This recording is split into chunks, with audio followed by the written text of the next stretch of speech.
What is up, everybody? I am Kevin Iole. Thank you for joining me. I am with my friend George Zapata. We are going to talk Canelo versus Crawford. The fight is Saturday at Allegiant Stadium here in Las Vegas. I am in Las Vegas. George is in Berwick. George, how are you today, my friend? Kevin, good to see you as always. It's I'm seeing you more now that you're retired. Yeah, it's kind of crazy. I got a lot of calls this week. I haven't had a lot of stuff going on in terms of media appearances since I retired, but this week has been nuts. I did a couple things yesterday. Today I did, I was on this morning with Bostonian in the book. That's going to be on sportsgrid.com. That went really well. I'm doing a thing for MMA Junkie later today. We're going to record that. They're doing a watch along on Saturday. What's up, Jeffrey? And they're doing a watch along Saturday. So they're going to do my little preview during their show sometime. Tonight I'm on a radio station in Houston talking boxing. Tomorrow morning, I start on a radio station in Omaha. I have something, I forget what else, tomorrow afternoon. And then Friday, I'm going to be in studio with Jim Rome here in Las Vegas. And I will be talking Canelo-Crawford with Jim live in person. So in studio? Yeah. He actually has a podcast studio in the Fontainebleau Hotel. So I am going to join him in there, and that should be a lot of fun. I will be on at 1:20 Pacific, 4:20 Eastern on Friday, and we'll do one full segment on the fight. Oh boy, you're asking a lot of the makeup girl if you're going live. Yeah, no, I know. I've always had that issue, right? And that's why our things are so highly attended because people know that I can't afford to get a makeup person on here, so now we're in big trouble. But let's switch into the fight. I mean, first of all, do you agree with me? Like, I think this is the biggest fight of the year. We had Usyk and Tyson Fury fight earlier. We had Usyk fight Daniel Dubois. And what's up, Diz? So we had a lot of big fights going on, but to me, this seems like the fight of the year. Well, it's weird that you should say that because the fight of the year, yes, by far, as far as skills and matchup wise, yes. The fact that there hadn't been so much buzz until this coming week, like you were telling me, I was shocked. I mean, I talked to Fred Sternberg a week ago, and he said really there wasn't much buzz there. Who was it? That's Frederick. We call him Frederick, but Fred Sternberg. Yeah, I don't think I ever heard. Legendary Hall of Famer. But that guy. Okay, yeah, now I remember. Well, let me say this, because I think this is an interesting, comparison. Mayweather Pacquiao fight, right? It was first talked about in 2009. I know I wrote a column after Pacquiao stopped Miguel Cotto. I wrote a column on that fight, and I said what they ought to do is make Mayweather versus Pacquiao at that point. So that was November of 2009, and then for over 5 years, George, all I did every time I was on the radio, and I did a ton of radio hits or TV, are Mayweather and Pacquiao ever going to fight? Then the week of the fight, let me explain this to you. I was working for Yahoo Sports when that fight happened. When they had the NBA game meeting, and that kind of set everything in motion where the fight was going to happen. When the fight was finally announced, I wrote every single day at least one story, except for one, and that it was announced in February, until after the fight, which was in May, and then I wrote 3 weeks after the fight. That's how much interest there was. And everywhere I went in Las Vegas, no matter where I was, UFC event, out to dinner with my wife, shopping, people, who's going to win Mayweather Pacquiao? What do you think about Mayweather? It was unbelievable. And I remember fight week, I said to Dana White, because Dana White actually worked with us at Yahoo for that. He was an analyst. Nicole Zalumis was our host. Myself and Dana were fight analysts for that show, breaking the fight down and everything. And I remember saying to Dana off the air, I thought it would do 4 million on pay-per-view. And he thought it was going to do an astronomical number, but he scoffed at 4 million. And of course, it ended up doing 4.6 million. It was just an incredible number. no fight has ever had that. The biggest fight I can remember other than that was Tyson Holyfield 2. Tyson Holyfield 1 was big, but not a lot of people gave Holyfield a chance. Tyson Holyfield 2, because now Holyfield wins the first fight, is massive, and everybody was into that fight. But I can't remember anything like Mayweather Pacquiao in my lifetime. No, that was massive. But I remember years ago when these fights were made and when they were coming down, some of them were 2-3 months out before when they really started building up. Now times have changed. The pay-per-view model really, and this being free on Netflix with a subscription, I mean, it's really changed. I was shocked that the fight was coming up so quickly. Yeah.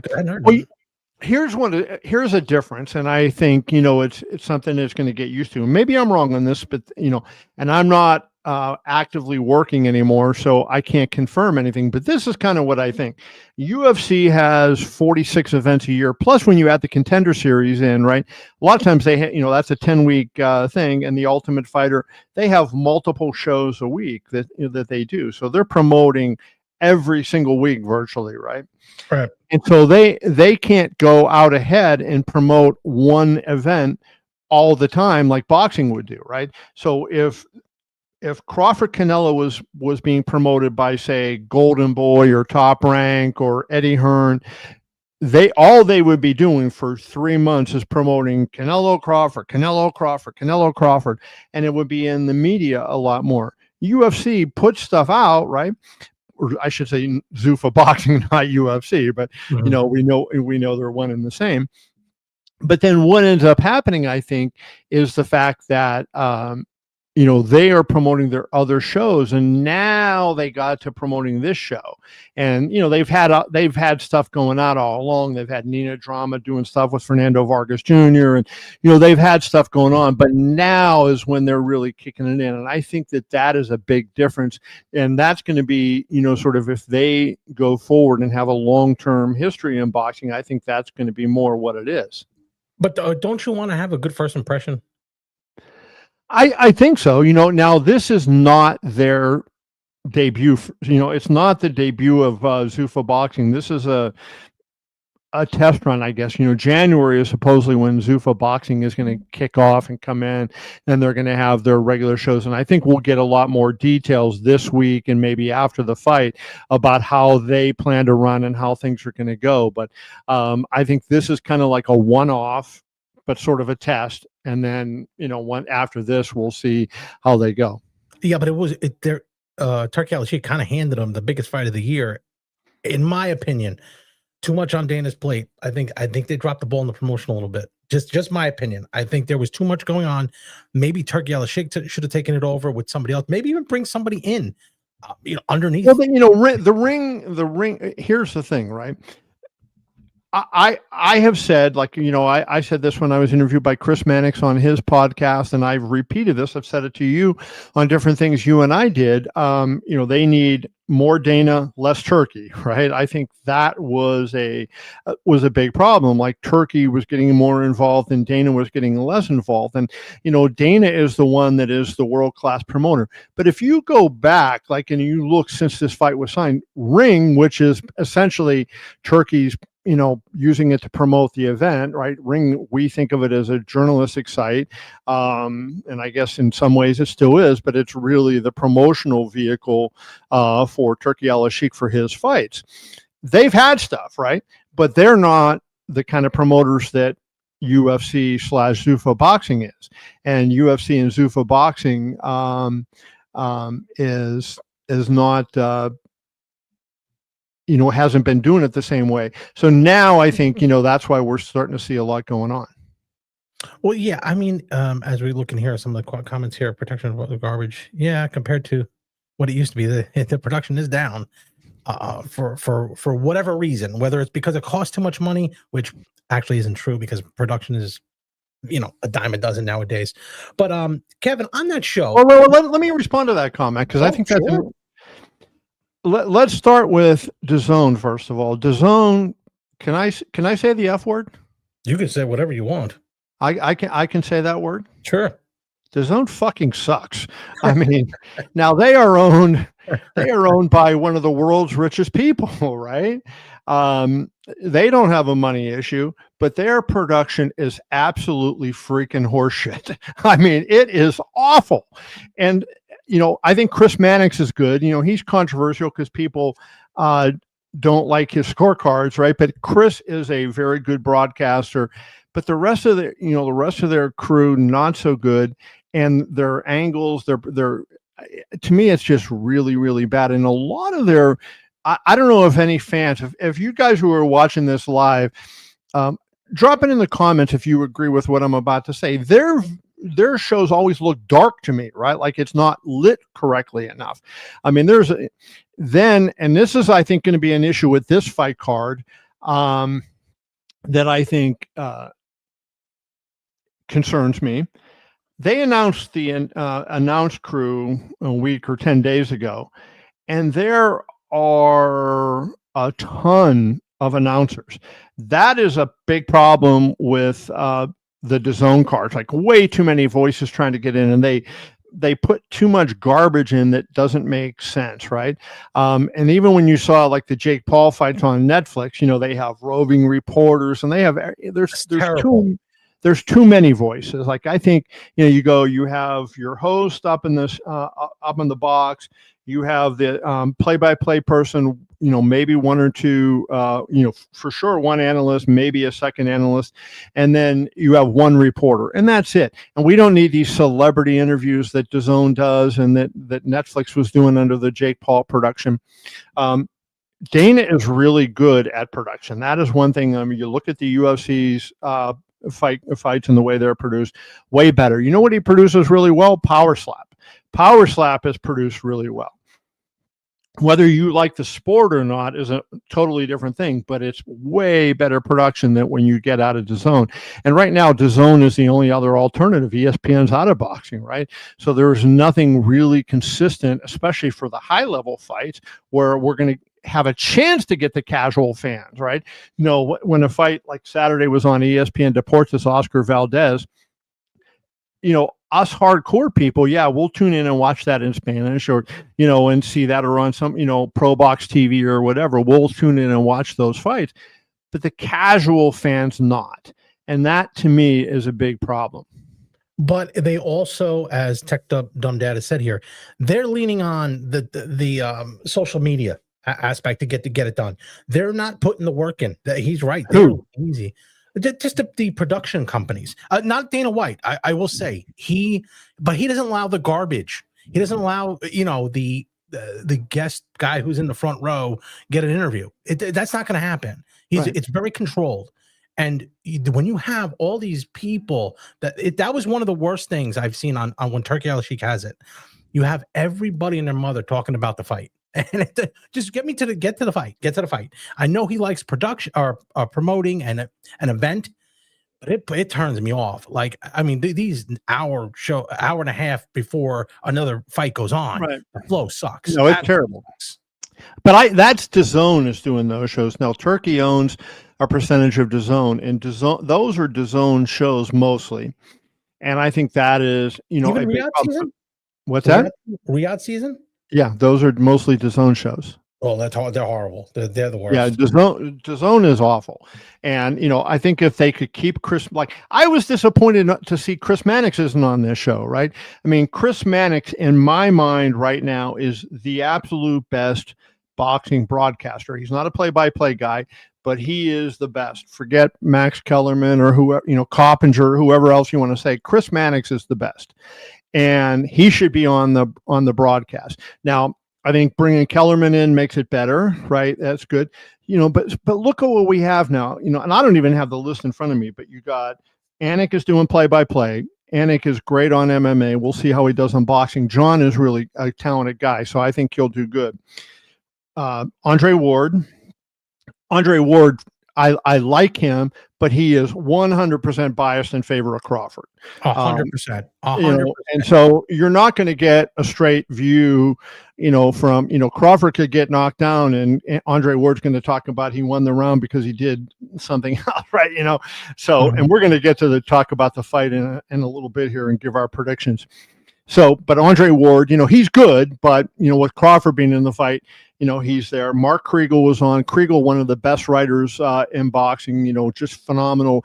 I should give a plug to his book on Mike Tyson, was incredible. Kevin, I'm looking at this list here. read them off. What the hell? What are we doing here? You have Mario Lopez at the desk with Antonio Tarver, Mark Kriegel, he's very good, Mike Hoppinger, and Jim Gray and Heidi Adderall. So Heidi Adderall and Jim Gray, are Jim Gray in the Hall of Fame. Heidi's working a lot of UFC shows. She is good. So I don't think you need two reporters. Number one, do you need all that? You should kind of thin that down a little bit, don't you think? Right. So Tarver was good. I don't have a problem with Tarver being on, but now what are we getting into? So we're going to be we're going to hear from Andre Ward and Kellerman at ringside. Then we're going to go up to the booth and we're going to get Coppinger. Who knows what the hell he's going to say at any given time. Antonio Tarver is good, but he's more of a ringside, guy that, that you want there. I don't know, Mario Lopez, he's good, but I'm not big on Skipper Kelp is going to be on there. We forgot Skipper Kelp. Yeah. So Skipper is a friend of Dana's, right? So Skipper is that. They went, they were friends of Dana, and Skipper's around all the UFC shows. He's just not in front of the camera and everything. I covered Skipper back when he was a boxer in the early 90s. He went by Saigon Skipper. And so he's going to be, if you watch UFC broadcasts and you see the role that Dean Thomas plays, that's the role that Skipper Kelp is going to play in this fight card. So, he's going to be at ringside and he's going to look at it from, a coach's perspective. I don't think that is the worst idea, but I think we just have too many people on these broadcasts. Now, I'm not going to criticize them yet because I haven't seen the production and how it's going to look. But I do know on these freaking DAZN cards, when they have, they'll have Ariel Helwani on there. They'll have, they have Mike Tyson's son on the Jake Paul fight. I mean, think of all these names that, that they have on these shows. They have the three Brit announcers a lot of the times, and then they have Sergio Mora, and they have what's his name, Todd Grisham, and I mean, there's just so many, and Coppinger shows up on them. There's just too many voices, and your head's spinning on where things are going. And we don't need to hear interviews from freaking celebrities in the crowd. Who gives a shit about what a celebrity thinks? We don't care. Here's the other thing. It reminds me of WWE wrestling, when you have the two guys that are okay, they're famous, right? They want to get their shit in. They always want to, and it just becomes too complicated, and everybody wants to show their stuff. And it brings sometimes less is better. Sometimes less is better. And I've learned that in business. Less sometimes is a lot better. Right. Yeah. So I think, here Dana will be in charge of the production. So I just think, he is better than whoever they have at DAZN that's doing this, right? So as a result of that, I'm confident that the broadcast will be better. I think John Anik will do a really good job. He's going to have to ride herd on Andre Ward to keep Andre Ward unbiased and fair. Because that's going to be difficult. But when Andre Ward is engaged and is into the fight, he's good. I think he's probably the best boxer / analyst that there is when he's engaged in it. You don't agree with that? Well, what Andre bothers me is he had a great career. He did. I'll say a phenomenal career, right? But it was short, and then went right into broadcasting. It was short, but he went right to broadcasting. Oh no, short. He won the gold medal in 2004, turned pro, and he retired 2018. 14 didn't have many fights though. Didn't have many fights. So no, what I'm saying, he didn't have many fights as far as because after Kovalov, and then he retired after who?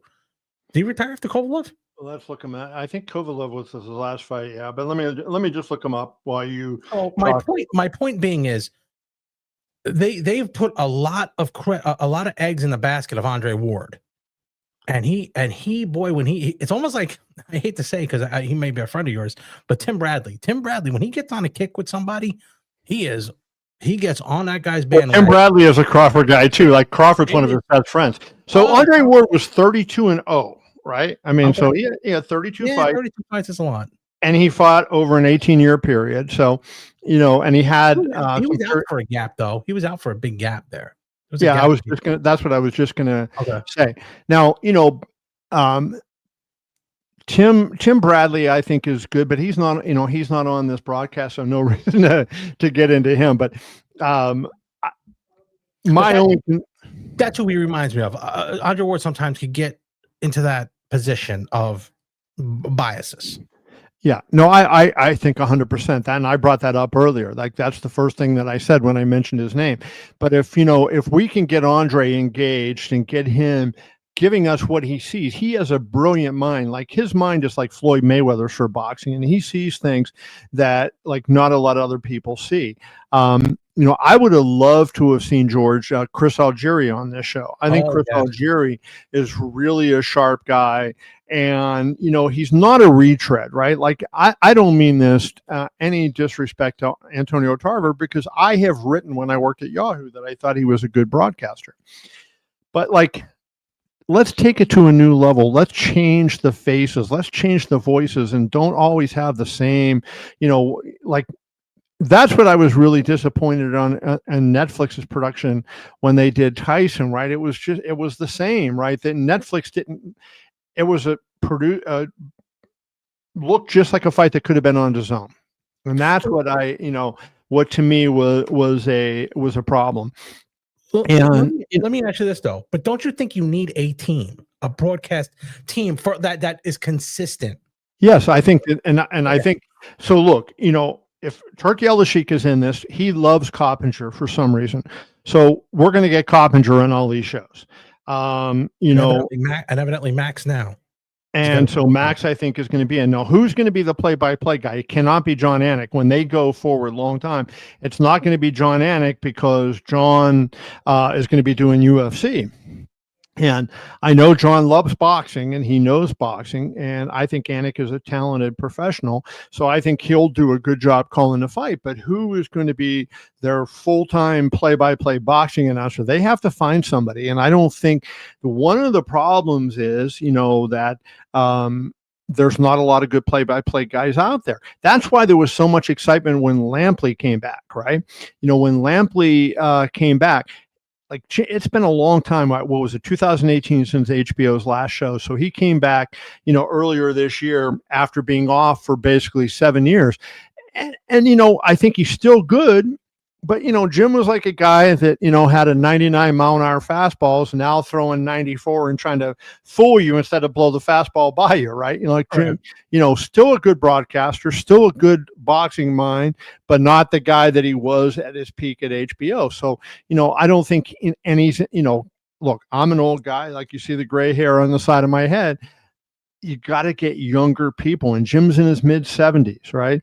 We can't rely on Jim Lampley. Even if you think he's still the best play-by-play guy, we can't rely on Jim Lampley to carry us, right? So I think, you need to go and get another play-by-play broadcaster. That's, because Anik cannot do it unless they get another MMA broadcaster and make Anik the boxing guy. And I'm not sure he's going to want to do that, because he's a diehard on MMA. But that, we're getting a little far afield of the fight. So let's get into the fight, right? So I have my take on it, but let's get yours. Who do you see winning the bout? This was a tough one for me, because I would go back and forth. 1 minute Canelo, 1 minute Crawford. I don't know if you saw that report that came out today about Crawford's shoulder. Do you see that? No. Fake news? Could be.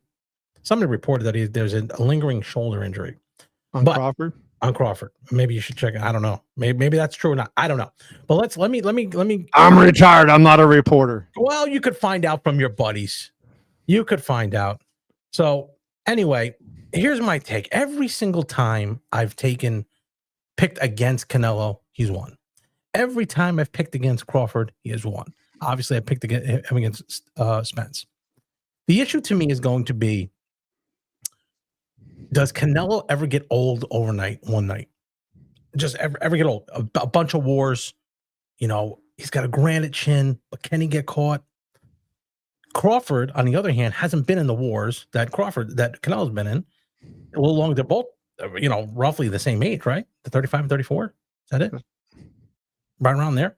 I don't have the ages in front of me, so go ahead. My point being, this is a tough one to pick. But if I were going to put money down, and if I was a gambler, which I am, I would pick Canelo. And the reason being is because I think at some point he's just bigger and stronger at the end of the day. I don't think he'll be able to move. I don't think Canelo will be able to move that or Crawford. They're putting in the small ring. I do not think he'll be able to move the entire 12 rounds. I don't. Without, I mean, he's going to get hit in the arms and the shoulders, and I think so. Don't get me wrong. Well, I like Crawford in the fight. Let me explain why, and I think you're missing some things here, George. First of all, look at what Crawford. Look at Canelo has done since 2021. His competition level since Bivol, which was early 2022, has dropped significantly, right? He fought Berlanga, who stinks, William Skull, who is nothing, right? I mean, he hasn't fought a lot of good competition. And he hasn't knocked anybody out. He has not finished anybody since 2021. Now, I get it that Crawford is moving up in weight, but of course, if you saw him and saw how he looks, he looks phenomenal with that midsection, and he is a big guy now. He is not a tiny guy. And I think Crawford has so many ways to win this fight. He can do so many different things. And I just think Crawford is going to outbox him. Canelo has one of the all-time great chins. Like Canelo's chin, you look at those Golovkin fights, and he didn't. Gennady hit him with everything, and Canelo just took it. And Gennady is one of the all-time great middleweight punchers. So I don't think Crawford has an option for a knockout. So Crawford's going to have to box and win over 12 period. But I think that that's what he is good at. He's a genius in the ring. He understands pacing. He understands angles. And I think he is going to really just flummox Canelo and outbox him a lot. I think Crawford is going to be quicker.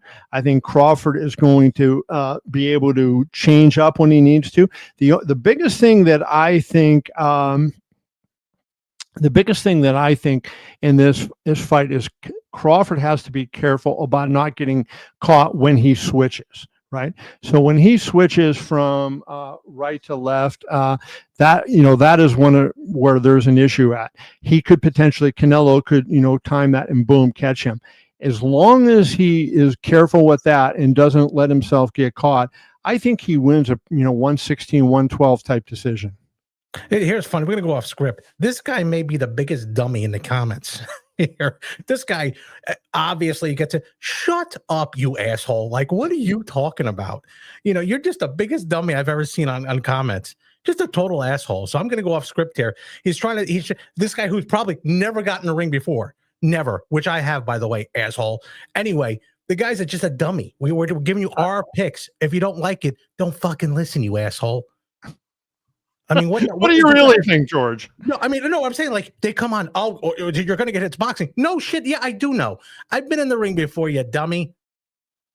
So anyway, I think there's get some comments up there so we can respond to some of these comments. I like Crawford by decision. We already know seeing old Canelo carrying Berlanga, not being able to adjust to Skull's movement, refusal to fight Benavidez. Ooh. Yeah, I mean, I think there's a lot to what Commander Van. Put that comment back up. I think there's a lot of to what. Nope, that's the wrong one. Wrong one. My bad. There you go. I think I don't think he carried Berlanga. I don't think he could finish him. Right. You look at it. He had Charlo hurt and he couldn't finish Charlo. Right. I mean, think about what happened in this situation. I think Canelo's still a good fighter, but like I agree, like with Skull, he knew how Skull was going to fight him. That's how Skull fights, and you knew against Canelo it was going to be times 10, and he should have been able, in my opinion, to be able to adjust and corner William Skull and land something.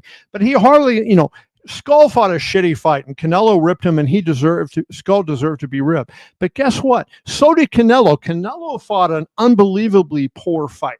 And if that was just, one fight that's out there, and I would say, okay, that is just Canelo. But then you look and he fought Berlanga. Berlanga is garbage, and he should have gotten rid of Berlanga easily, and he did not. Berlanga went all 12 rounds with him. We saw what happened to Berlanga in his last fight, right? Good. Yeah, when somebody who wanted to fight him went out there and fought, he got it. The Charlo fight wasn't good. The Munguia fight was just like okay. John Ryder, he couldn't finish John Ryder. I mean, you go through all these guys, and I think Canelo is an all-time great, but I think we're starting. He's hit his peak, and he's kind of on that downward run. And you know what? This brings up a good point. Crawford didn't bring that power up from his last fight. I don't know if he's going to be able to hurt Canelo at all. Well, I didn't. I said Canelo has a great chin, so I don't think a knockout is going to be. But I think there's a difference. I think there's a motivational factor. Like when, he's fighting Madrimov. Madrimov is a terrific fighter, but Madrimov is not Canelo. And I think, Crawford was coming off the win over Spence, had been off for a year. He sees a guy, Madrimov, how many fights did he have? 9 or 10 fights at the time that they fought. I don't think he was expecting much from Madrimov. He wasn't, he didn't have the intensity and the focus, but I think it's going to be a different story on Saturday night. What about the smaller ring, though? I don't think the ring is 20 foot. I mean, so. Well, Crawford wanted a 24. Well, no, 20 foot ring is what's standard in Nevada, and that's what it will be there. So the ring won't have any effect on it. Okay, let's go to the next comment. Here we go. Bud is 37. Bud is 37. Ooh. Okay, let me go home 1 second. Here it is right here. This one. Nothing in Crawford's record that says he can beat Canelo. On the contrary, everything Canelo's record says. Well, Gerardo, I mean, look at the last couple fights that Canelo had, right? And now you look at what Crawford's doing and what he has done throughout his career. He's unbeaten for a reason. He was undisputed champion in 2 divisions. I think he is at least as good a boxer as Canelo Alvarez, if not better. He has more ways to win the fight, right? I am not sitting here saying Canelo is going to get skunked and, it's going to be, I think Canelo is a great fighter. He's an all-time great fighter. He's going to be in the Hall of Fame, and he deserves to be in the Hall of Fame. But I think at this stage of his career, against this opponent, he doesn't have what it takes to win the fight. Maybe you're going to be right. And say that. And I see Gerardo said in a later comment, it's a known fact that when you move up in weight, you lose speed. I disagree with that. I mean, sometimes you do. Everybody is different. Crawford is a special athlete. He is not the same as every Tom, Dick, and Harry out there. And if you saw his body, right, and saw how he looks, I don't think Crawford is going to be at a deficit. And even if he is a little bit less than, say, he was when he fought Errol Spence, right? He's fighting a guy, not 147, but 168. Canelo is not going to be that quick, relatively speaking, right? Yeah. He has seen a lot quicker guys. So I don't buy that, right? That thing. I think he is going to be fine there. You don't think the motivation that Canelo is going to, get him up for this fight? I think he's going to be up. It's late in his career. I think Canelo is going to be up, and I think Canelo is going to fight the best fight that he can possibly fight. Having said that, I wonder, does he have enough left in the tank to beat Crawford is a genius. Like Crawford is like Mayweather in the ring. His mind. I think of the last, say, 25 years in boxing, the guys that, to me, understood the game at the highest level and could adjust really quickly were Andre Ward, who will be ringside for the fight, Floyd Mayweather, and Bud Crawford. I think those three guys share that, that instinct and everything.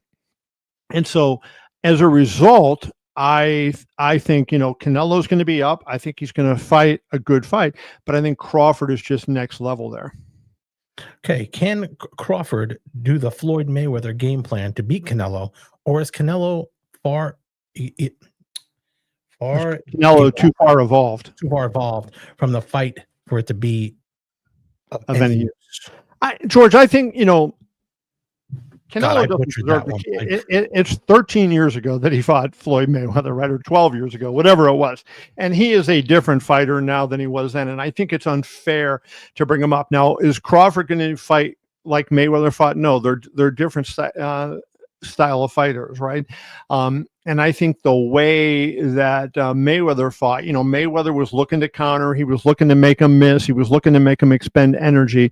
Crawford's going to look to make a miss, but I think he's going to do it in different ways. Crawford's going to use angles, right, George? I think Crawford's going to give Canelo different angles to look at, right? And he's never going to see the same thing. There's not going to be patterns building up in the fight. I think that's where we're going to see Bud's genius in this fight. Where Mayweather is a guy, he can stand in front of you and he can make you miss, and he turns his shoulders and he pulls back and he slips and slides, and Mayweather had such great feet. Crawford has great feet too. There's a lot of similarities there, but I just don't, in my mind, I don't think it's fair to Canelo to bring that up. He has evolved from that fighter, and B, I don't think that Bud can fight the way that Floyd fought. Let's see if Matt Grant here has a comment. He says Crawford is 38 years old. He didn't look impressive at all at 154. What makes you think he will be better at 168 against a much better boxer than Madrimov? Well, number one, I think Madrimov is a good boxer, and that was the fight of Madrimov's life. And it was a fight for Crawford coming off, the fight of his life, right? Fighting. So, the motivation for Madrimov is high. The motivation for Crawford is low. I don't think it was just, I think the worlds collided and everything came together in that way. And so I just think, Crawford has more ways he can win the fight than Canelo, in my opinion. Okay. Let's go to this one here. Also from Matt Grant. Also, do you think he gets a decision in Vegas, even though Canelo is known for controversial scorecards? Good point. That actually is a good point. I remember what was the rematch between Canelo and Triple G? 2018 was it? I think that was the second fight. I sat next to Chris Mannix, and he said to me before the fight started, I worry about the scoring in this fight and these judges. And then you kind of saw, what happened there. But I think, they have good judges scheduled for the fight. Go to BoxRec and find out, put up the judges on the screen. They have the judges on there. Steve Weisfeld's one of the judges. But I think the fight will be scored fairly. I think whoever wins the fight will get the victory. I sure hope so. But, okay, we have Tim Cheatham. He's always pretty good. Tim Cheatham is always pretty good. Tim is a Nevada guy. Max DeLuca and Steve Weisfeld. Used to live like 2 towns over from me in New Jersey. I think Weisfeld is really good. I think DeLuca is good. DeLuca used to be from California. Now he lives in New York. He and Julie Letterman are a couple, and so. Yeah, see, and I think Max is very good, and I think it'll be a fair scorecard by those 3 judges. Okay, no CJ Ross is not going to be doing the CJ Ross. Was it CJ Ross? Who was the one? Ross.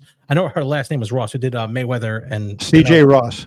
Yeah, jeez. And then Adelaide Berg was the one that had 10-2 Canelo over Gennady Golovkin. Oh, jeez. Well, she won't be doing it either. I could tell you. Yeah. Here. That was that one. There was one more I saw here that I had to get to. Yes, we do have solid depth of the fight. Real quick, Kevin, on the undercard, just real quick, because this fight actually I like. Vargas Jr., Callum Walsh. I like that fight. Anything you have anything? I mean, I get it. I mean, Callum Walsh is a Dana White fighter. He's going to be pushed to the moon. What do you think Fernando Vargas has to bring to the table here? I think Emiliano Vargas is the better Yeah. fighter in the family. Fernando is, what is he, 17-0 with 15 or 16 knockouts, 15 but his Dominican. competition, hasn't. I mean, I think that there are two young guys on a similar path, right? And we're gonna see where they are. The thing, I have said, like, I think Callum is a talented fighter, but I think, they try to I'm trying to see how to I don't want to say they, because Dana wasn't really involved. Tom Loeffler was Callum's promoter at 360 Promotions, right? And so I criticized one of his opponents last year. When you looked at the opponent was 19-1. But then when you looked deeper than just the 19-1 record and look at who the opponent fought, and I wrote this in my story, the opponent was, had opponent guys he fought that were like 5-70. 15-125. I mean, go look at it, and you'll see what I'm talking about. And I'm going to bring that up here in just a second. It was common. That's common though. That was common, yeah. But okay, so if you're Callum and you're saying you're ready for a world title or close to being ready for a world title, you can't be fighting guys like that, right? You have to be fighting guys. So I was critical of Callum. Now I think Callum's last time out, he looked good and he did a good job. I think the question is, I think Vargas is not the guy to be able to knock him off. I think this is still pretty smart matchmaking on the part of Tom Loeffler, who's working for Zuffa Boxing now. Oh, is he really? Yes. And I think you're seeing, that they picked a good opponent for him. I think it's 3-1, if I'm not mistaken, on Callum is the favorite. I'm not that into the fight, right? I am. I think it's a good one. I'm interested in the Bohacek fight, right? I think Bohacek is an interesting guy going against Brandon Adams, and that fight was kind of a mess when they fought in Puerto Rico and it was wet, and that was Bohacek, kind of got hosed a little bit in that fight. No, I remember you making that comment, and it didn't go over well, but what didn't go well? Well, it didn't go well. You criticizing Callum Walsh. I do. I just, what? I criticize whoever I want to criticize, including that moron that was in the comments before. And I won't criticize people. So here, I want to bring it up. Let me get this here. Dean Sutherland was the guy I was talking about. So it was March 25th of this year. So Dean Sutherland was 19-1 when he fought Callum Walsh, right? So you go, oh, good. So now he's fighting again next week. So who is he fighting? He's fighting Josh Thane, who is 2-0. Okay. Then we look at his opponents. He fought Jordan Granum 11, 142 and 5. Fernando Mosquera 6-14. Ramiro Blanco 18, 19 and 3. And there's a lot more here. Is Reggie Strickland on that list? Yeah, Reggie is not out there. At Venus Poplaska 6-26. William Warburton 26, 157 and 10. Ryan Tom 16, 16 and 3. Here's another. He fought Granum multiple times. Kevin McCauley. This would be the kind of record I would have if I was boxing, except I'd have 15 less wins and 12 less draws.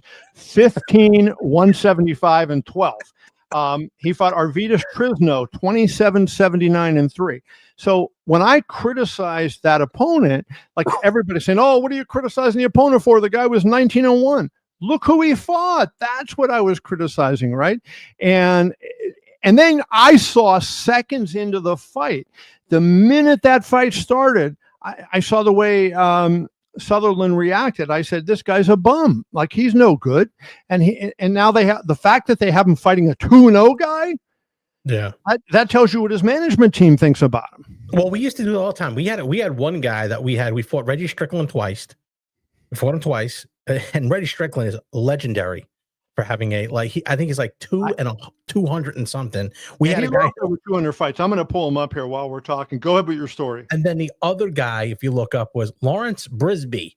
He was another guy, Virginia guy. We used to bring guys out from the street. And it was and they know they're going to lose. They just kind of take it for the cash.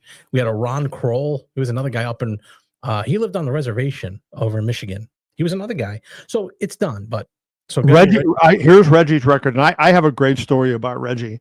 Good guy. Reggie, 66, 276, and 18. Oh, man, it's worse than I thought. And now I think he has more fights than that because he fought under a lot of different names, right? So Right.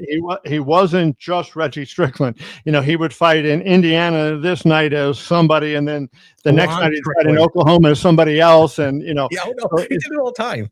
So he has a lot more fights than are on this record. But here's my story about Reggie that I think was great. I wrote a story about him probably when he had 250 losses, right? I was just talking about what is it like to fight that often and lose all that time. And then when he retired, I saw that he retired, so I called him and I said, Reggie, you fought over 300 times. You're going into managing fighters, and he said, and this isn't a direct quote because it's been 20 years now. I can't remember, but it was a hilarious line. He said, I got screwed by so many people during my career. Now it's my turn to do it to them. I mean, I'm telling you, there was so many guys like that. Reggie Strickland, Greg Serb, the Pennsylvania, had the Pennsylvania commission here. I remember he told us, he's like, we're not going to ban him. He can fight. The guy can fight. He literally can. He just will carry you. And you know what? Fighters, unlike MMA, that you're thrown into the mix, they're not going to do the MMA, but there's a lot of money put behind some of these fighters. You got to build the record up a little bit, but holy cow, Reggie Strickland was legendary, and they knew exactly what he was in there for. And Reggie started in the 80s, and so boxing was still, they didn't get tougher until the Ali Act came out, which was a few years after that, and so you had to have the federal ID and all that stuff. And these guys were able to get out there, George, and do a lot of crazy things. Buck Smith, there was a lot of guys. Smith, another great guy, Buck Smith, and my brother Diz brings up Dennis the Boss Man Burley out of Scranton, Pennsylvania, another guy who they brought in just to lose. Good friend of mine, and what a surprise! We missed you, Kev. Look at that, Manu. Saying they missed you, buddy. They all missed you. Well, I'm glad somebody misses me, because I think most were saying glad to get rid of that guy. But I think, boxing is at a stage now where there's a lot of good fighters in the sport. Honestly, there are a lot of really good fighters in the sport, but the sport is not put together the right way. Right. And I don't know if, I often would have hope, because I'm an optimistic person by nature. And I would say, hey, they're going to get it done. But then you look at what's going on and you just go, man, like it never, ever changes. And, like the biggest thing to me, when you look at a UFC fight card, whether you like MMA or whether you don't, if you look at a UFC card and you look at the matches almost every single week, right? They have got, number 6 is fighting number 7, or number 6 is fighting number 5, and they make even fights. And so you're not getting, every once in a while, you get a young guy that they know is a prospect that, fights, but that's not too often. And they make their guys fight tough fights. And so when you do that, even if you lose early, like I think there was this thing, HBO and Showtime had the ability in their contracts to cancel your contract if you lost. Mm-hmm. And that was really bad, and that hurt boxing, right, a lot, because now that made managers say, I'm going to take less risk because I got an HBO contract. I worked all this time. I don't want to lose the fight and not be able to come back. And what you really want out of guys is to say, hey, we believe in you and we think you're a talented guy. We want you to fight your ass off. And Arturo Gatti was the example of that. Arturo Gatti physically was not that great of a fighter, right? He was good. He wasn't a journeyman, but Arturo Gatti was not a De La Hoya or a Mayweather or a Canelo. Arturo Gatti, was a guy that had this, right? He had the huge heart. And in horse racing, you take Secretariat, who I think his heart literally when he had the necropsy was measured or weighed, it was like twice the weight of other horses, right? I think Arturo Gotti's heart probably, was twice the size of other fighters. I mean, he was a guy that just had balls and he really wanted to fight. And so as a result, we didn't care if Arturo Gatti won or lost. We care if he was fighting, because you knew if Arturo Gotti's fighting, you had to come on and you had to see that, and you knew you were going to have a fight. And too often in boxing, they put these fights on like, I'll go back to Callum Walsh, that, that guy I talked about that he just fought, right? Sutherland. Like, why are we getting this? Put him in with somebody who can compete with him and push him. I think Callum has talent, right? I do. I'm not dogging Callum. I'm dogging the system, and that's kind of what I'm hoping for. Well, here's the one thing, Kevin, that you said. There's a few other companies that do that. Nintendo, Pepsi, Coke. If you lose, they pulled their games. The games they pulled Mike Tyson's endorsements. That is actually true. I know that. I seen that in a book. Well, I think when Mike, was out there, I mean, let's be fair, Mike, when he got endorsements pulled, there was things going on that were outside of boxing that I think, Pepsi was pulled after he lost. I know, and Mike Tyson's Punch Out was pulled when he lost. They actually switched it to Buster Douglas boxing, and it flopped horribly. Yeah, how many people watch? I didn't even know that. But no, and then Holyfield had Sega, and he had Holyfield's knockout or whatever it was. He loses, and he loses the contract. So there is something to that. But also, Kevin, you have to buy into these people. I'm learning that more and more in business. You have to what? They have to buy in and invest themselves in the fighters. You talked about promotion. Charlie Kirk died. Wow. Jeez. Breaking news. You hear that, Kev? I did. Wow, I didn't know that. Let's keep the fights. Let's talk the fights. Wow. Okay. So anyway, back to the you got to invest on the fighters to have them be successful. Or have your promotion. There's no big guy that I want to sit there and put my money down to watch right now. If you tell me in boxing, there is none. Yeah, I think the key thing is like do good matchmaking, right? So I think when you have like take Floyd Mayweather, right? On his way up, he was matched brilliantly. And I don't say that because of the record of the guys he fought. Bruce Trampler, in his mind, is the Hall of Fame matchmaker for Top Rank. And in my mind, the greatest matchmaker in boxing history. If you ask him, he'll say Teddy Brenner, who was one of his bosses. But I think, that Bruce, to me, was the greatest ever. And what he did was he thought ahead, and he said, so he did a couple of different things. He wanted to make sure that Floyd, when he was on the way up, fought guys that were runners. He fought guys that would stand and bang. He fought tall guys. He fought short guys. He fought southpaws. He fought orthodox. He was exposed to all styles on the way up. And I've told this story a number of times, and I think this is something that should be considered and taken into account when you think of it. Diego Corrales was a peer of Floyd Mayweather's, and he was a tall lightweight. He was a 130, then a 135. There was a guy named Tony Pep who had a similar build to Corrales. Trampler put Tony Pep in with Mayweather for the very reason I think Mayweather is going to fight Corrales one day, and I want him to see a big, tall, rangy opponent so that when they actually fight, this isn't the first time he's done it. And so that to me is smart matchmaking, right? So now, you can say, well, Tony Pep didn't have a prayer of winning. Nobody had a prayer of winning basically against Mayweather, but It was good matchmaking because it's helping advance the fighter. And when you're just going out there and you're just beating up bums, right? And, guys that are fighting dudes with 25 and 175 records, you're not learning from that. Floyd Mayweather learned from fighting Tony Pep. And here we go here. Kevin, do you think Pretty Boy was the better overall boxer over Money Mayweather? I do. He was still going and getting you if he had or just wanted to, he could knock you out. I get it. It's kind of the question that you get about who was better, Cassius Clay or Muhammad Ali, or Ali before the Supreme Court decision, Ali after the Supreme Court decision. I think it's the same question. And I would say that, Floyd, Pretty Boy Floyd, was a better skilled boxer than Money May, but Money May learned how to win the big fights, right? He understood what it took.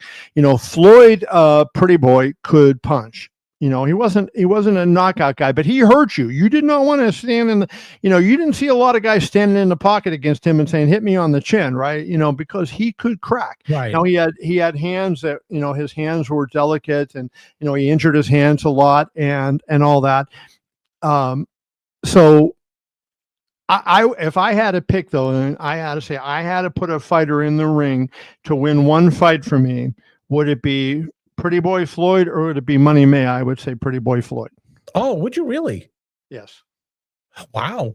I would have gone opposite, but you would know because you were there. You covered more only what? Every fight but two, right? He had I covered him in the amateurs, covered him in the Olympics. I remember him in the amateurs. And then I did in person, I did 43 of his 50 fights. Wow. So that is crazy.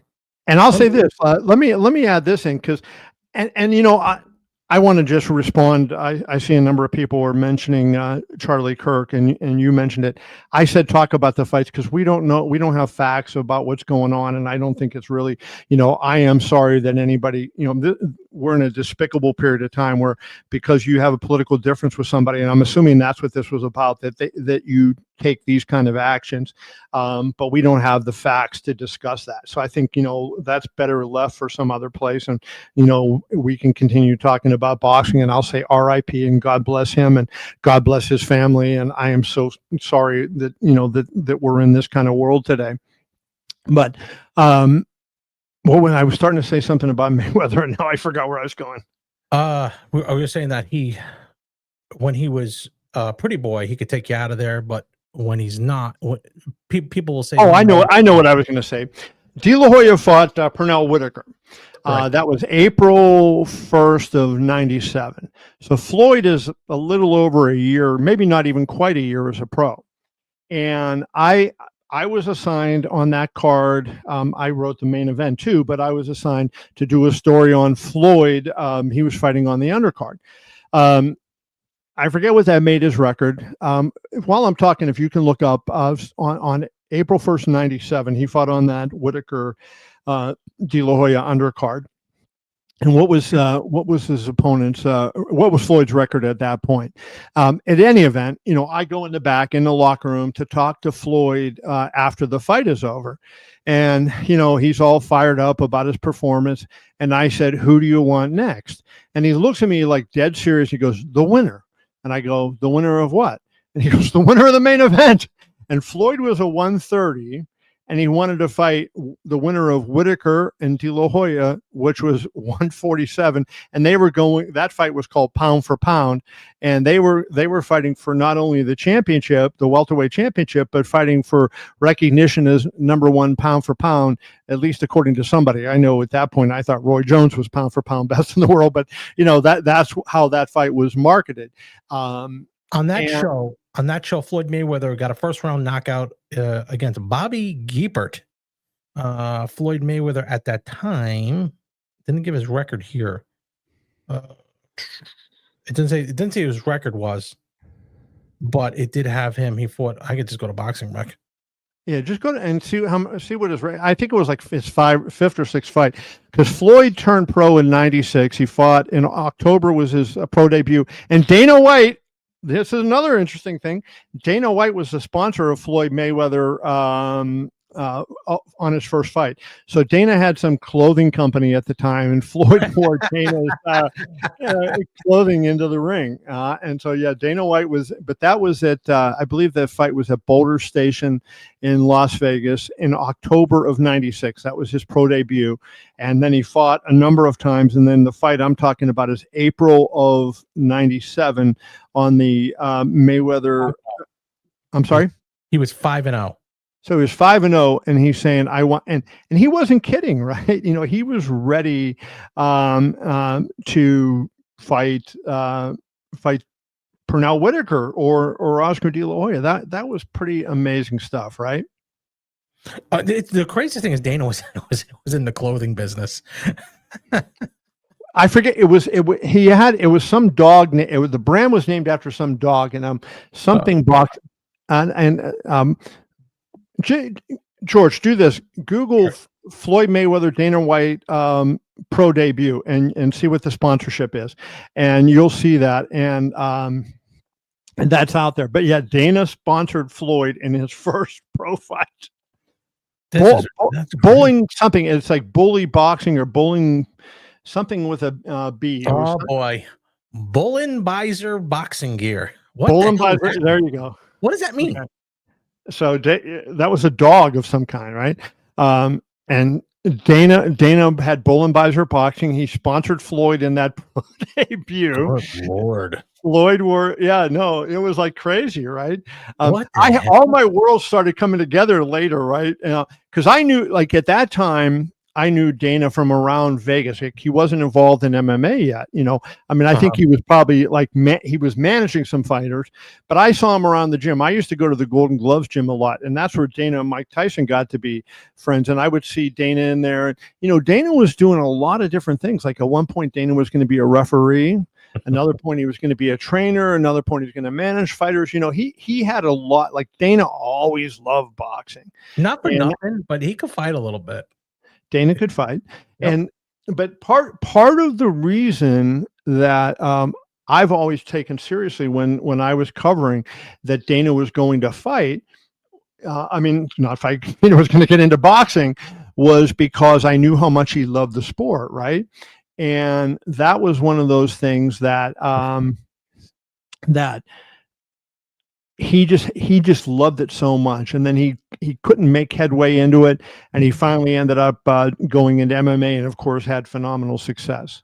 Boy, that was the biggest pivot in the history of pivots, wasn't it? And it did well for him, right? Well, think about it. Do you think there'll ever be a company that can sell for the multiples that it has? You figure he bought it for $2 million, sold for $3.3 billion. Do you know how hard it is? Over 4 billion they sold for. Over 4. Okay, so you bought it for 2. 2 million. 2 million. Think about the multiples you'd have to do right now, because no team is right now, no professional is going to sell for $2 million. Well, but I mean, think about this. Like, so I think that was a phenomenal business story, right?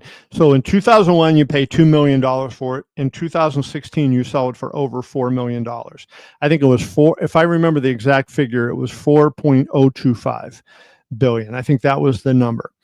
Okay. That was, how many years? 15 years, right?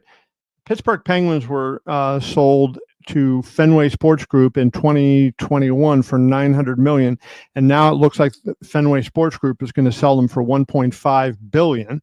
It's certainly not the same, multiples like you're talking about. Yeah, but I mean, multiples. Look at the appreciation in just 4 or 5 years. Now you go over, 15 or 20 years, and that's, it's here. You're going to be in the trillions. Yeah. You got to be in the trillions.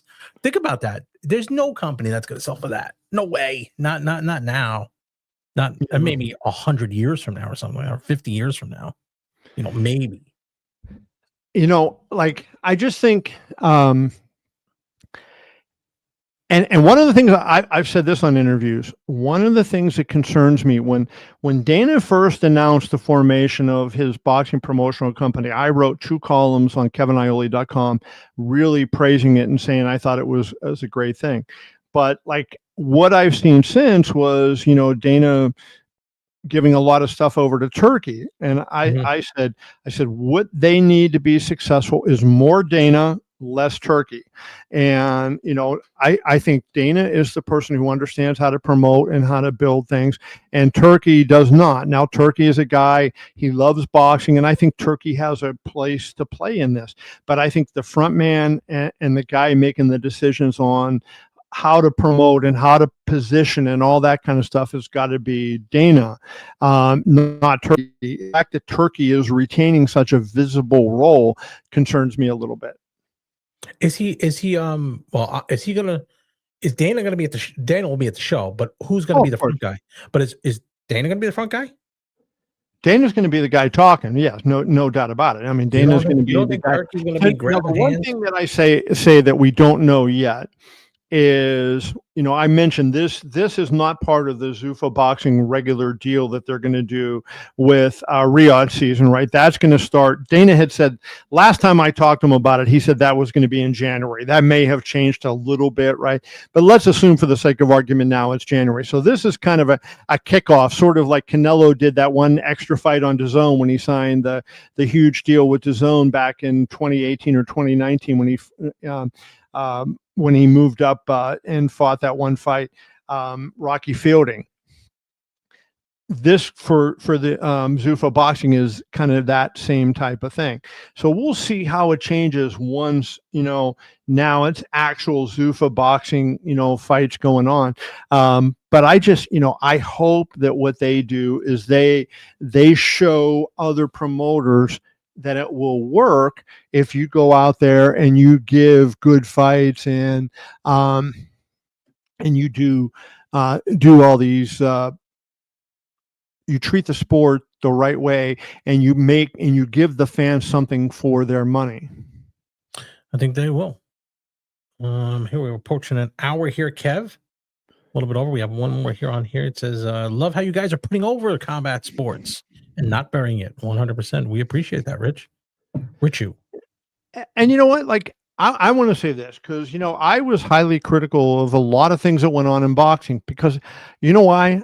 I freaking love boxing, and I've loved boxing all my life, right? My dad fought in the Army, and when I actually attended in person, George, Sugar Ray Robinson.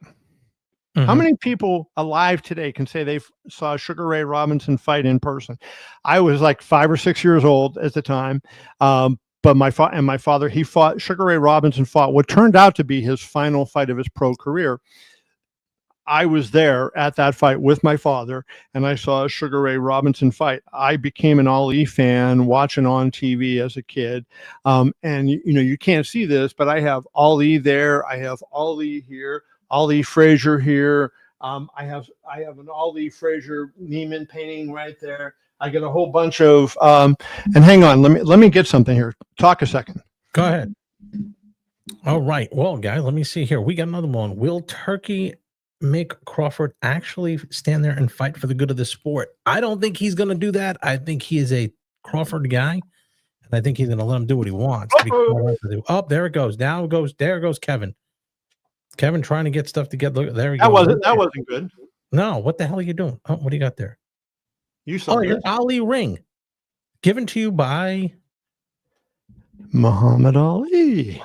Kevin, you have all those things in the background. Now they could see that on the documentary I did, where I went into your home and did all that stuff. They could see it there. The documentary is on my channel.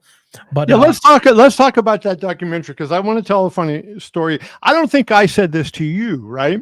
Oh shit. So George did this documentary on me, which was, I am so honored that he did that, right? And it was phenomenal. It came out really, really well. But I got George at his hotel, and we went to the UFC media day, and then we came over to my house. And I was showing George around my house, and I didn't realize that he's recording me for this documentary.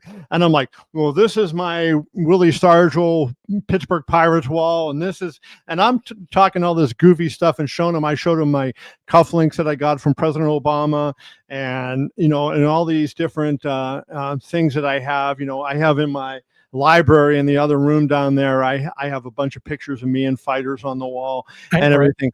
And I'm in there talking to George about all that stuff.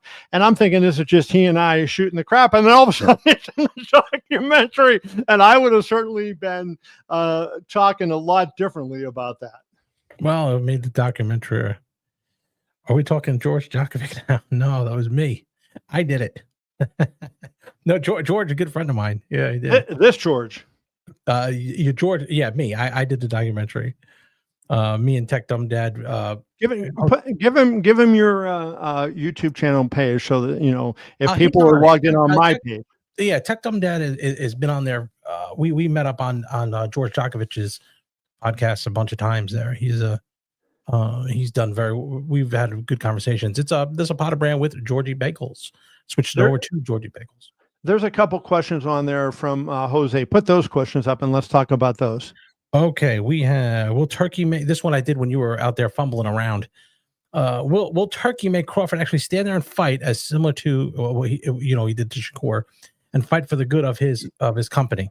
Turkey can't make anybody do anything once the bell rings, right? If he could have, Canelo would not have fought William Skull. William Skull wouldn't have fought the way that he did. So no, Turkey can ask him to fight, but Crawford's going to fight the way he wants to fight, which I think, hey, look, I think it's going to be a good fight. Like, no, yeah. If I thought the fight was going to suck, I would say it was going to suck. I want to say this too, right? Because you can go look it up, as they say. Who said that? Yogi Berra, right? Or Casey Stengel? Somebody said that. Some baseball player. So. You can look it up. 2023, after Canelo fought Charlo, I was either the first or second question at the post-fight press conference, and I asked Canelo about fighting Crawford. And he got pissed, and he said, would you let me enjoy this win? And I wrote an entire column that day I talked to Steven Espinoza, who was the head of Showtime at that point, and I wrote my column on that Charlo post fight, advocating for Crawford versus Canelo. So I wanted this fight long before Dana White was involved, long before Turkey Sheik was involved. I wanted this fight for a long time. So I think the fight is going to be good. But however the fight goes, Turkey has no say in whatever it did. And then, Jose also asked, and I think this is a good question, and this is something that I think, should be addressed. Why didn't Crawford cross over to the mainstream? You're not a really hardcore boxing fan if you didn't hear of Crawford, because he's the best pound-for-pound fighter in the world. But that being said, his PR is fucking unbelievably horseshit. Terrible.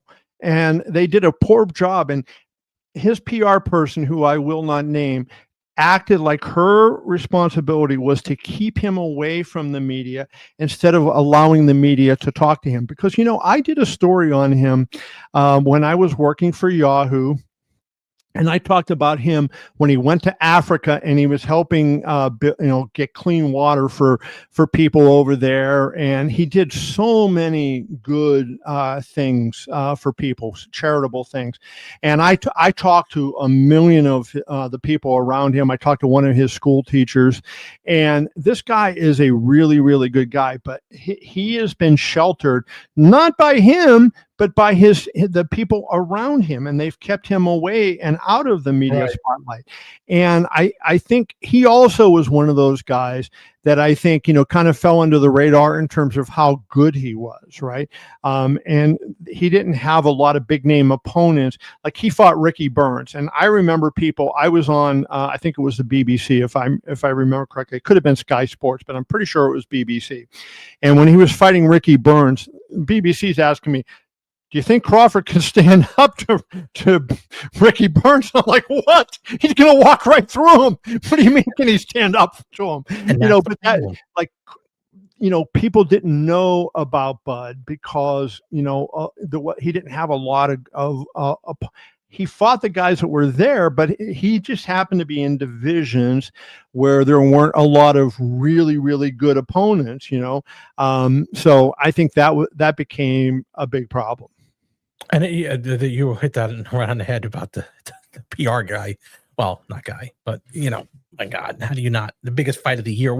How long we've been talking about this? The biggest fight of the year, and then you're pulling him away from the media. Not a good move. It was exactly what happened after Spence. After he beat Spence, goes on Joe Rogan, and should have done the world tour, and you didn't hear from him for a year and a half. Yeah. Well, that George, I think so. What are we now? September 10th. I think it was August 17th, if I remember correctly. His team put Crawford is now done with media and is going to training camp and locking down until he gets to Las Vegas. Are you fucking kidding me? I know. Get it. Part of the reason that you're making these 8 and 9 figure paydays is for the very reason to do the media to make the fight as big as possible. And I just do not, I see Commander Vander put his comment up there. I disagree with that. Crawford did want to sell his fight. He's a smart guy. I have talked to Crawford. I have some interviews on my YouTube channel with Crawford, and he was really good. He is a smart guy. And there's an interview with him I did in LA at the Yahoo Sports Studios that was also really good. You know, he is a smart dude. I remember talking to him about when Nipsey Hussle died, and you know, Crawford and Nipsey Hussle had a relationship. But you know, he didn't. He's not a guy that suffers fools gladly, right? And he did. You know, he would get asked, "Who do you want to fight next? What do you think of your opponent?" But if you ask him something a little bit different, he is actually a smart guy. And I would recommend Mark Kriegel's story. Search for Terrence Crawford, Mark Kriegel, and Miss Deborah. Miss Deborah is his mother. And Kriegel did a phenomenal story on Terrence, and it's really worth reading because you get to know who he is. And he refers to his mother as Miss Deborah. That was on ESPN.com. Just search for that, and you will really appreciate that. ESPNfrontrow.com. It's on there. You'll really appreciate that story. So Crawford did, Commander Vander, you know, do it, but part of it was he wasn't allowed to always do the interviews. What was his it was Dan Rafael and I both in the Madrimov fight were denied by his PR person to talk to him. I covered the freaking guy's whole career. Dan Rafael was at ESPN.com and USA Today, and she said, "Oh, Bud's not doing any interviews." And you know, do you think that some of it was Bud or no? I mean, I think and Andre Ward had that same publicist. Oh, there you go. Yeah, and so you know, I think that's part of. I think Bud might have had a little bit to do with it, but I think that she pitched herself to say, I will keep this out, as opposed to, you know, you joked about Fred Sternberg before. Fred Sternberg is the best publicist in the freaking history of boxing. And he's one of the best publicists in sports history because he gets it. And, you know, one day we should interview Fred about the Manila Ice story, because this was shit that Fred just made up about Manny Pacquiao, because at the time Manny's English wasn't very good, and so you couldn't get that kind of volume of interviews. Manny was willing to do all the interviews, right? But his English wasn't that great. So Fred created this whole Manila Ice thing, and there were people believing that in the gym Manny came up with some new punch and that he was referring to it as Manila Ice. And it was great because it got so much attention and so many people talking to it. And you have to, as a publicist, you have to say, I'm in boxing and it's behind, and forget about other countries, because it's, you know, I know every country's sports are different, but in the United States, boxing was, and I'll eliminate UFC because this story came in 2005, right? Boxing was behind the NFL. It was behind the NBA. It was behind Major League Baseball. You know, and you can start going down all the other things. Now it's definitely behind the UFC, right, and MMA. And you think of all these things were big. So you have to work extra hard to be able to get attention for boxing, and that's what Fred did. And on this particular publicist side, you know, she tried to keep people away from the fighter. So I don't, you know, that's a long way of saying that, you know, Crawford they do it to themselves. I mean, yeah. It should not have happened. But nope. Anything else? We got any more, George, or what? No, that'd be it. That looks like that. Last one there. We're working on an hour there. Then, like put El Cuerpo's up there. Oh, I didn't see that. Was there one up there? Right next one down. Oh, I apologize. I didn't see that. Canelo will be remembered as a throwback legend that didn't wait to move up in weight for challenges. 100%, I agree. Now, I don't like his last 5 fights, you know, since the Bivol fight up until this fight. I don't like who he fought, and I thought he kind of got away. You know, he should have fought Benavidez, and he hasn't. You know, it's But I agree with that. I mean, Crawford fought guys. He fought Austin Trout when Trout was at his peak and was a tough guy to fight, and didn't have a big name value. He didn't have to fight him. He fought Arslandy Lara at that same point. He didn't have to fight Mayweather when he was 21 years old, right? He took a lot of those fights, and I 100% agree with what they said. Do you know the purses of the fight? I don't know the purses yet. I didn't look, so unfortunately for me, since I'm retired, that's one of the things that I'm not doing. Like I would have known that before, but I don't know. But they're both making 8-figure paydays, and it wouldn't shock me if Canelo's close to a 9-figure payday for this. And one more here. I hope Canelo gives us a good fight and Crawford stands in the pockets. Not going to happen, I think. Crawford's not going to run, right? Crawford is not necessarily going to stand flat-footed. I think Crawford's going to use his feet. Crawford has great feet. He's going to move in the pocket. He's certainly not going to stand in the pocket. Kev, if he stands in the pocket, he's getting. Well, it depends on how we're going to say stand in the pocket. I mean, we're going to stand in the center of the ring, and neither of us move, and we're just going to trade. No, he's not going to do that. But I think he's going to create angles. But he's going to be in front of him. He's not going to use the 20-by-20 ring. He's going to be in front of him. Oh, there you go. I think I'm going to bet all I got on Bud. If you take my pick, yes, and I have picked Canelo, so go with Bud. And I'm taking Bud Tavares, so I'm with you. I think I think it's going to be a good fight, and I don't think it's a slam dunk. When he fought Errol Spence, the day the fight was announced, somebody asked me who's going to win, and I said Crawford, easy, and people are like, what?